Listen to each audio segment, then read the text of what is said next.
Alright, good evening mga ka-GGA Humble Work. So, meron tayo rito ng Rider GFI at ipapakita ko sa inyo kung paano ako nagpo-full wave. Actually, nakahinang na sila, no? I-explain ko na lang po sa inyo kung paano ako mag-full wave. So, ito, Lihua brand po ito. So, similar to sa TTGR. Actually, ito, para lang makita nyo kung paano yung full wave version ko o yung pag nagpo-full wave ako ng Rider JFI o any FI na motor, ganito yung proseso. So, yung yellow and white, yan. Ito, yellow and white, kahit magbaliktaran to ng wire galing from stator coil, di ba meron yung yellow, saka white na wire doon. Kahit saan doon itap nyo baliktaran, wala magiging problema. So, ako kasi hinihinang ko yan tulad nito. Then, yung black wire ng Lihua, ito, is two accessory wire or orange wire. Ito, ayan o, nakita nyo? Naglagay ako ng wire accessory.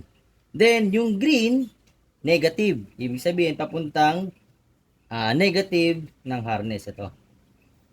Tapos, yung red is from main. Ibig sabihin, from the battery.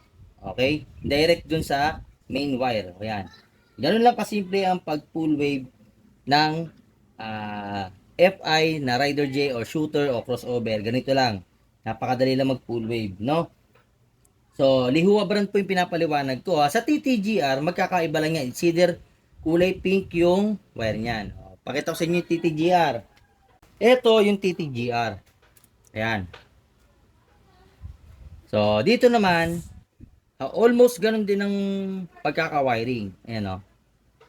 Depende yan. So, sa TTGR, i-explain ko na lang din. Ito, TTGR yan. Ayan. So, 5 wire din siya, no? May black din. Tapos may red, yan. May green, may yellow, may pink. Okay? So, ganito naman ang wiring yan. Green is negative or ground. Tulad nito, ground, yan. Red is positive o yung main line. Then, yung pink saka yellow, yun yung yellow and white. Okay? Yellow and white. Tapos, yung black niya, yun yung access.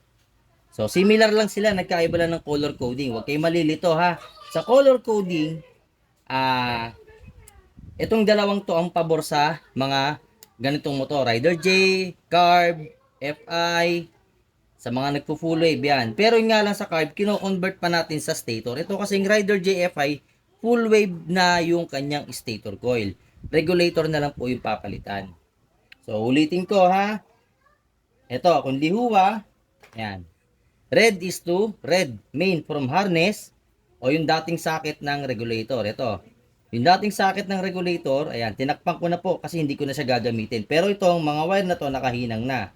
Tapos, yung negative green, ito, yung galing sa regulator, papunta sa body, ayun o, yung black with white, ayan.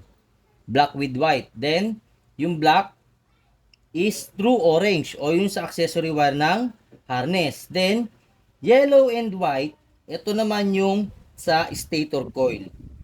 Kung may sakit yun dito, mas mainam tanggalin nyo na lang, hinangin nyo katulad ng ginawa ko dito, nakahinang na. Okay, hininang ko na siya.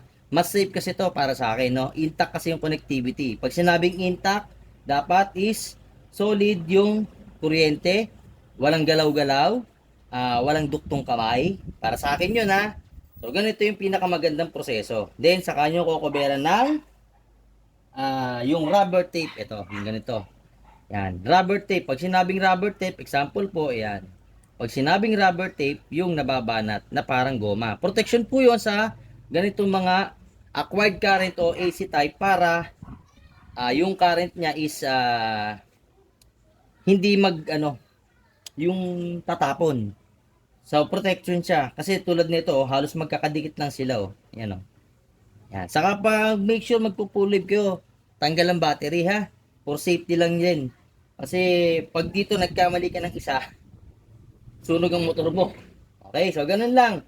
So, sana may natutunan ulit kayo sa GGA Humble Works at ito kasi ay aking pina-power up lines na. Actually, ito nire-repair ko lang po ito. Dati na po itong nakapuloy, nga lang may mga napansin akong wirings na Tino-troubleshoot ko na rin po kasi pag ako nagpa-power up lines, kasama na po yung pagto-troubleshoot. Kaya nakita nyo nakabulat-lat yung buong harness. So, meron ako mga inaayos na wirings. Okay, so yun lang po, JJA Humble Works at sana may natutunan kayo. Subscribe nyo sa aking YouTube channel and follow nyo ako sa aking FB page and good evening.